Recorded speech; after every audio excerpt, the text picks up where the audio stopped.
Hi guys, these are the highlights of the Blackwater for Women event at the SM North EDSA featuring the unique, one of the kind, first in the Philippines, PLS, Perfume Lotion Spray.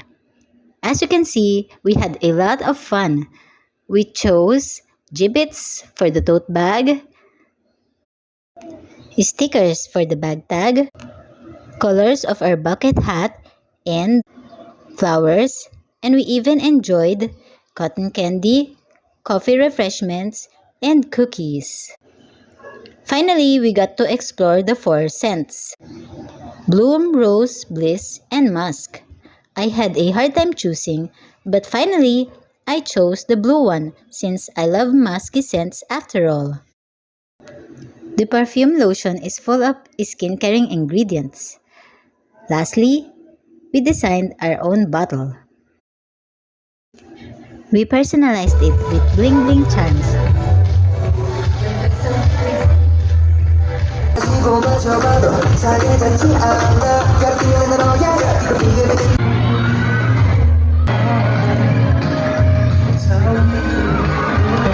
There were a lot of influencers and we were serenaded by Vision and Will Ashley.